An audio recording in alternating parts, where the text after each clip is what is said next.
leading change. So, ladies and gentlemen, let's start with the bad news. Oops, there's bad news. Does anyone of you know what's the bad news? Or are you okay with start a Saturday morning with the bad news? No. You're not okay? There's no change. So let's be prepared for it. It's okay. Makes you strong. Strong Makes for you bad strong? news. Wonderful. So here's the bad news, ladies and gentlemen. Between 1990 and 2010, today we are in 2018, and this is the bad news. Historically, 70% of all the change initiatives across the globe, across organizations, across industries have failed. 70% of them have failed. So if you are going to start a change initiative in your organization, I can predictably tell you, and you may hate me for saying that it has got 70% chance of failure. That's a bad news. So if you are really thinking about starting a change initiative in an organization, think about it, whether you really want to start this or not. Now, ladies and gentlemen, let's see what's the good news. Can anybody guess what's the good news? That's not a very good news. So if I say three, At least well, something is there in the margin. well, if I tell captain that captain in your organization you're starting 5 initiatives, 3 out of 5 would fail. And I'm telling them 1.5 initiatives out of 5 would succeed. I don't think it's good news to start. Whatever has hit has brought substantial profit, learning outcome benefits. Rate of success of change is increasing. Rate of success is increasing. Not increasing. In the last 40 years, I don't think it has increased. Is it increasing in the future? I don't know. But here is the good news. The good news is why change fails. That reason is absolutely consistent over the last 40 years. So we are over and over and over and over again making the same mistakes. We're just making the same mistakes. So that's the good news. If you have a systematic, structured approach to address the mistakes, to address the reasons, then we can deal with it. Are you with me? Yes. So that's possible. So let's talk more about it. So we will discuss one change model. There's a 7-step change model today as part of this discussion. I hope you would find it useful. But before you get into the discussion, a disclaimer. All the models are wrong. All models are wrong. All of them are not good enough. Some models are useful. Right? So every model that we are talking about, you will stand up and then say, Surya, hey, this is the flaw in this model, this did not work, this cannot work. Yes, all models are wrong. No model is 100% foolproof. There could be flaws in the model, but some of them are actually useful. So this is what Charles Darwin said Yeah. in the Origin of the Species. And he said something very interesting. He said, the animals, the species that survive are not necessarily the strongest.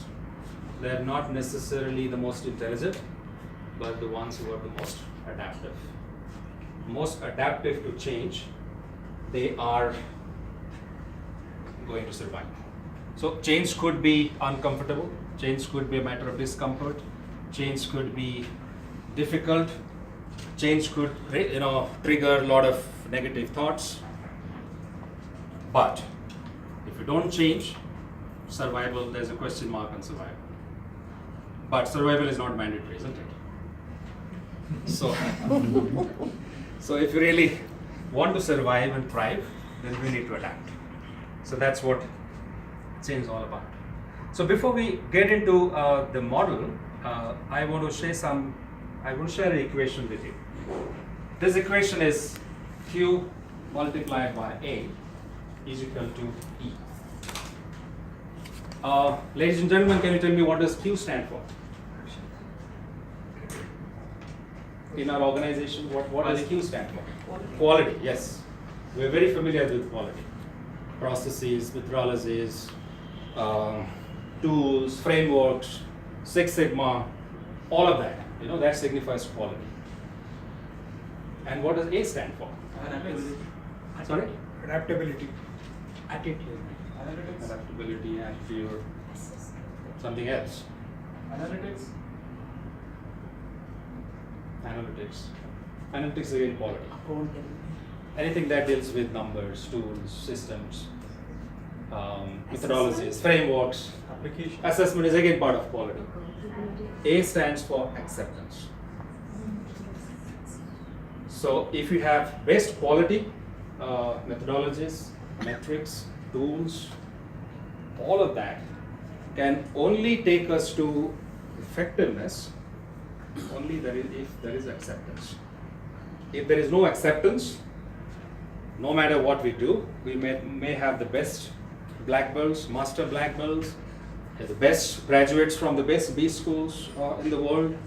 We may have all of them, but if you don't create acceptance for everything that we want to bring in, then it's not going to lead to effectiveness. So quality multiplied by acceptance is effectiveness. That's the change equation. Most important change equation is this: Q multiplied by A is E. So I was talking to a graduate from one of the top B schools in the country, and then we are driving together on an assignment, and then we are having this conversation, and he said, "Surya, I need help." I said, "What help do you need?" He said, "I can, look at balance sheets and then read them the way nobody else can read. I can go to a client and then say, how can you break down your company into multiple parts and then sell this to your shareholders? I can go and give consultation and advice to CEOs on how they can go to new market and then sell their products. But I find it difficult to have difficult conversations. Give feedback and take feedback. I find it difficult to have conversations about how to influence. I find it difficult to get people to accept change. I find it difficult to have those conversations. I find it difficult. I am the best in terms of quality. There's no doubt about it. I can do anything. I know the best tools, best methodologies, but I don't have these fundamental skills because my B school did not teach me this. They never taught me how to have difficult conversations. They didn't teach me how to give feedback. They didn't teach me how to accept feedback. They didn't teach me how to accept change. But they taught me the best tools, the best framework, the best methodologies, the best strategies. But I really don't know how to deal with this part. So this signifies the importance of acceptance in the change equation. Now let's go to the model. And this model has 7 steps. And each step in this model is extremely important. And then I would like you to pay attention to that. So let's begin with the first one. The first one says ensure alignment. Who do we need to ensure alignment with? Alignment with whom? Stakeholders in the entire process. Bang on, stakeholders. Vision and mission of your organization. But I'm asking, who do you need to align? Your stakeholders. Who are the stakeholders? Your employees.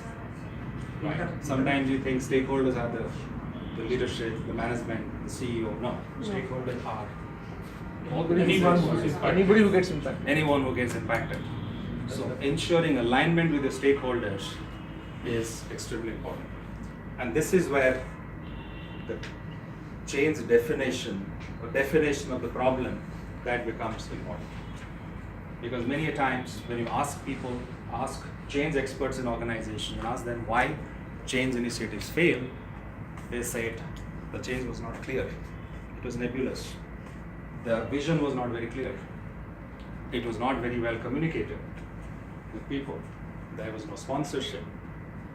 So essentially, defining the change, aligning that objective with the stakeholders is the first step to any change effort that you want to drive in your organization. That's the most important step in our organization. The next one is establish the need. Need for whom? For a change. Need for a change? Yes. What is the need for a change? Why do you need to change? For growth. What happens in organizations? Typically, when we talk about change, Resistance. why do you need to change? Because there is a mandate. There is a mandate that we will have to shut down this unit of the business and then close down this and then take all the work back to the US. There is a mandate that this particular function will be shut down. There is a mandate that one layer, supervisor layer in the company will be removed. That's a mandate. So, mandate is a subtle way of telling that you are not invited to participate in the decision making. But you are empowered to implement it successfully. So you are not invited to participate in the decision making process, but you have the ownership of implementing it, and you are empowered to implement it successfully. So that is what typically a mandate. And in most organizations, change initiatives fail because change comes as a mandate. So what essentially we need to do is establish a need. And how do you establish a need? By communicating what is required to be changed. By communicating And the all the outcome levels. and how it's going to impact them. For Okay. them to buy in. Explaining them as the need of the hour. Explaining them this need of our. Create the wireframe, The vision, audit of the present situation, Okay. Connecting the personal and career growth with the change. Okay. I will give a framework about which will help all of us create a shared need in the organization. Okay. And the framework is this. What are the short-term threats if we don't change? What are the long-term threats if we don't change? What are the short-term benefits if we are changing?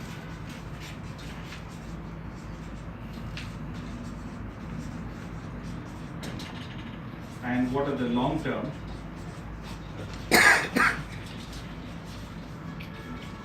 benefits of change? So if we can present as leaders, as managers, if we work with our people and then come up with what are the threats if we don't change, what is going to happen immediately? What implication that we will have if we're not changing immediately? What implications are there in the long term? What are the short-term benefits? What are the long-term benefits? When Jack Welch took over as the CEO of GE in 1981, in his address to his leaders, he went into that room where 400 top leaders in the company were sitting, and then he said, if we are not going to change rapidly, the survival of our company will be in peril. That's a profound statement he made that day. And that evening, those leaders who were attending that session, they went to the bar over a drink. They were making comments. This guy has taken over the CEO's role, and he has 2 years' time to get into a mental asylum. He has 2 years' time to get into mental hospital. 1981, our orders have been booked for the next 4 years. We are the 7th most profitable company in the US. And this guy is saying, unless we change rapidly, our existence is going to be in peril. what the hell is this guy saying? But this guy could see what are the short-term and long-term threats. He knew that the productivity is declining. He knew that the education system in the country is declining. He knew that Japanese are coming in. Other leaders in the organization were not seeing that. He could see that. And that's why he could say that unless we change rapidly, our survival is going to be impaired. So it's about establishing a need. Establishing the need is nothing but creating a sense of urgency. As long as the need has not been established, there will be no sense of urgency. Why you have to drive a change? Well, it can happen 3 years from now. It can happen 1 year from now. What's the sense of urgency? The sense of urgency will be visible only when we can present the short-term threats. What's going to happen to our life? How is that going to impact us? How is this going to impact our families? Short-term, long-term. What are the benefits? How is our life going to transform and change? How are my families going to change? How are my prospects of my career and growth is going to become even exponentially bigger and higher? How can that happen? So will this change? What benefits this is going to bring about? So the second step in this model is about establishing the need and creating a sense of urgency. That creating the sense of urgency is extremely important. Without that sense of urgency, people will not move. And the sense of urgency will come only people understand what are the threats, short term, long term, what are the benefits. So it is the fear of danger and is the hope and optimism of bright future.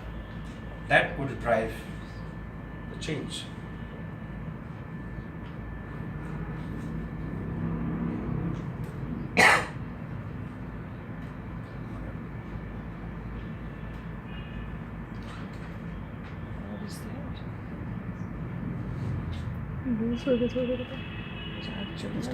Some lose.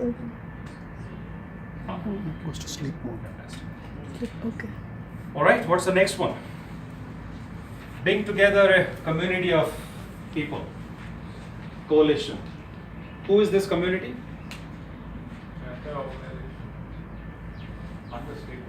Inter-organization will eventually come, but you need to create that coalition. You need to create that community of change agents, change makers, change drivers in the organization. You have to bring them together. They would be your flag bearers. They will be the ones who will drive the change because you can't do it alone. They would be the ones who will promote and talk good things about the change. This will cascade. The change information will cascade across the organization. So we need to bring these key stakeholders together who will be partnering, working together, and then have the right energy and spirit to move forward with the change. Develop a vision and strategy. Develop the vision and strategy. So develop the change vision. What is the change vision? How do you develop it?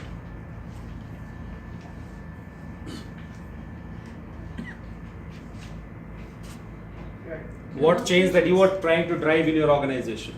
Can we hear a few examples? Let's look at a real change vision statement from anyone. Give demos.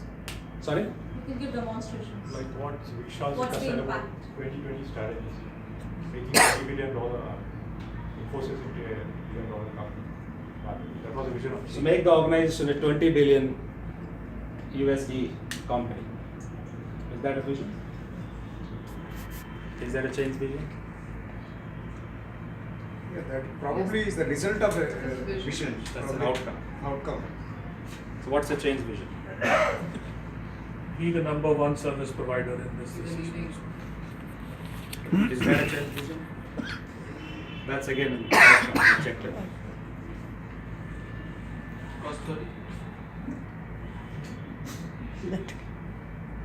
What is a measure of successful change? In discussion before we get in, somebody was asking this question. How do you really measure to know that you have changed has been effective? Quality How of- do you measure the change at the end of Process, we observe the process. the process? We see the advantages. Do you see the number, the revenues that you have made? Do you look at the market leadership position?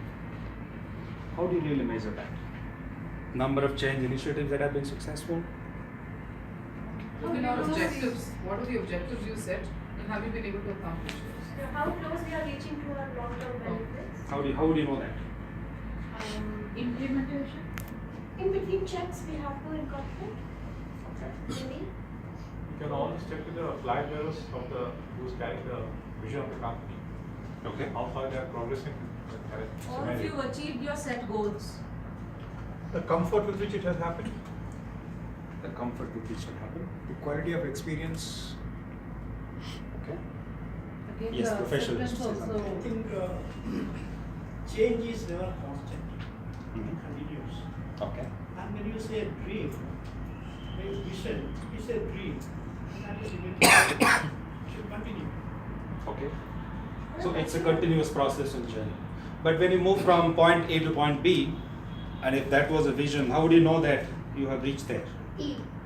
We have changed the vision. You are going to execute E. So what is E? What is the level of acceptance? How do you know what is the level of acceptance? The friction between people. What is saying something? You basically, before you start the change, you create a baseline. And based on that change, where you can reach, if the differential is on the positive side, that demonstrates the success of a change. That's how I look at it. Okay. So there has to be a measurable parameter. There has to be a parameter on which I can measure.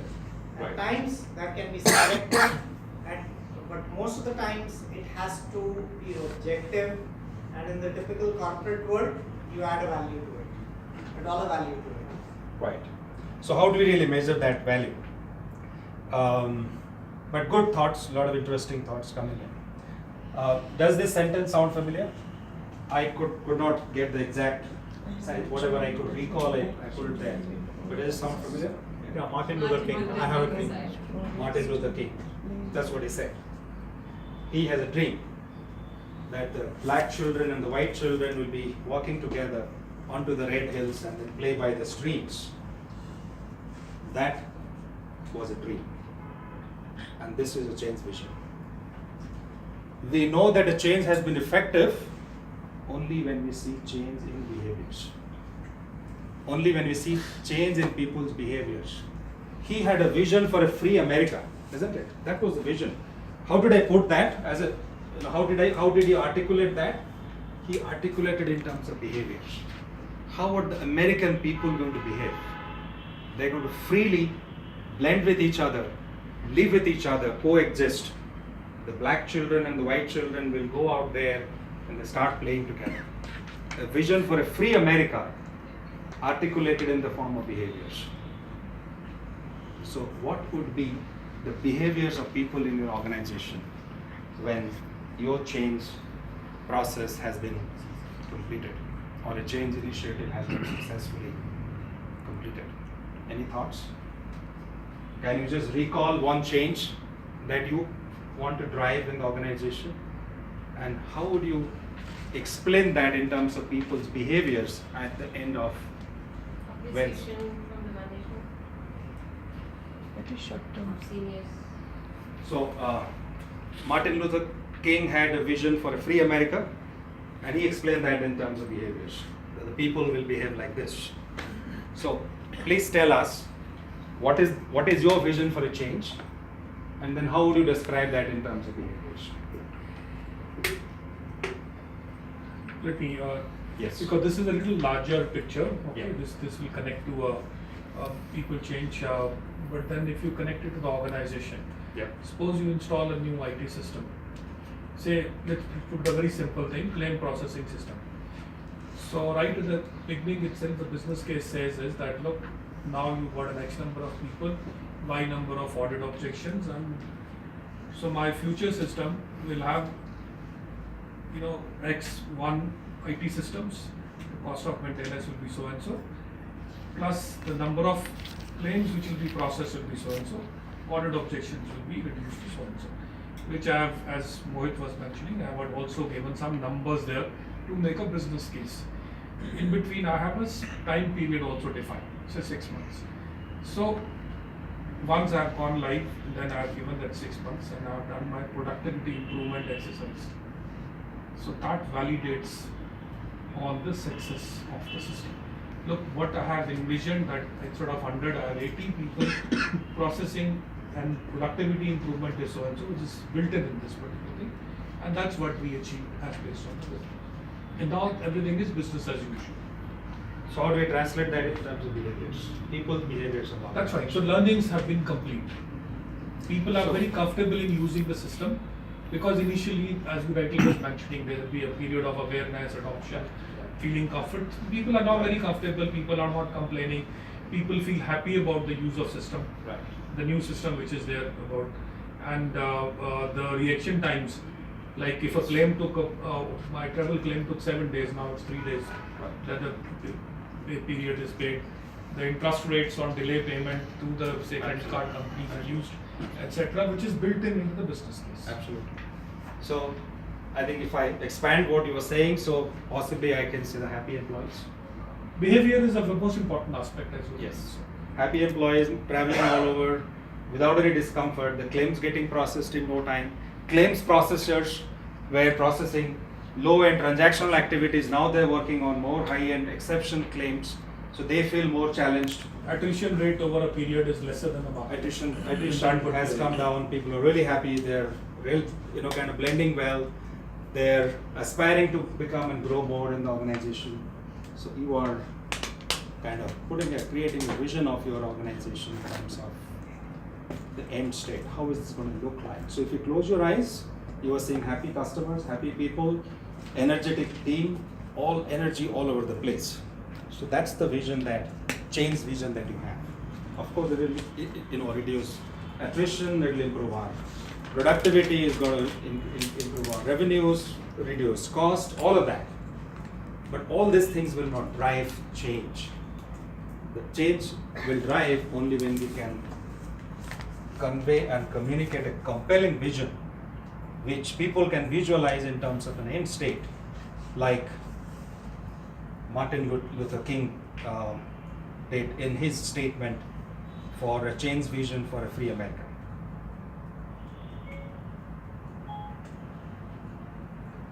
So, ladies and gentlemen, developing a vision and strategy in behavioral terms and being able to communicate it back to the organization is the most important thing. Most important thing is to articulate, to define that vision in behavioral terms, and then being able to communicate that to the larger organization. Why do we need to communicate that? What is the need for communication? Because they are also agents of change. So each individual becomes the agent of change for the overall community. There might be a revolt. If you don't communicate, they might not accept it well. To ensure So if the you message communicate so that they will comply, to make sure the message is the same across. Messaging messaging is the consistent. same. You communicate so that they are now part of the community of change. So they are now part of the community of change. That's the most important thing. Most of the time, people communicate to ensure compliance. But as leaders, what we need to drive is commitment, not compliance. Compliance will happen. Mr. CEO of the company sends out an email, and most of the time in organizations, when we are not getting support from other functions and teams, what we say, we go to the senior most guy and say, sir, आप एक mail भेज दीजिए, काम हो जाएगा. So what happens there? We try to get compliance. Yes. We don't try to get commitment. All of us know that we are trainers, we know that motivation theory. I will not do it because you want me to do it. I will not do it because there is a reward for doing it. I will not doing it because there is a punishment for not doing it. I will do it only if I want to do it. So how do I get your people want to do it? how do you get their commitment to do it, is the most important activity of the change process. Because when it comes to commitment, in commitment, I own the outcome. I own the outcome. It's not the leader who is, it's not Vishal Sikka who's the owner of the outcome. It's not his next line. It's not their next line. It is the entire organization. Everybody, even the person in the lowest level in the organization believes that I own the outcome so much that I would invent the laws and rules to make it happen. Whenever we talk about change, why people, on what ground people refuse, this our law will not align. The rules are not favorable. HR policy will not allow this. The legal policy will not allow. So people give excuses, and I'm okay with the change. But it is not possible. There are too many constraints, there are too many challenges, there are too many issues. It cannot happen here. It might happen in the US. It can't happen in an Indian company. It can happen only in a multinational company. So we find excuses as to why it cannot happen. But when you get commitment of people, what happens? There are no excuses. There are no excuses because I own the outcome. And if I own the outcome to such an extent that if this means that I have to change the rules, the laws, remove constraints, barriers, I take that ownership of making that happen. So that's what commitment is all about. So communicating change is all about gaining commitment. It's to gain commitment, not to gain compliance. Most of the time, how communication happens? Mass mailers, emails, what else? Town halls, all one-way communication. The leader why you want to do this? The leader wants to do this. So, in one of my previous organizations, I was part of a change program. I was talking to people. I was asking, well, I'm sure you must be receiving enough communication. They said, no. I said, no communication? They said, no, absolutely no communication. Well, of course, we have received many mailers from the leader. I know there's some SharePoints where a lot of presentations have been uploaded. There have been some downloads, town halls, but there has been absolutely no communication. There has been no communication. No one really has spoken to us. Why are we changing? What are we changing? And what role I am going to play in that process? Nobody has really made an effort to communicate.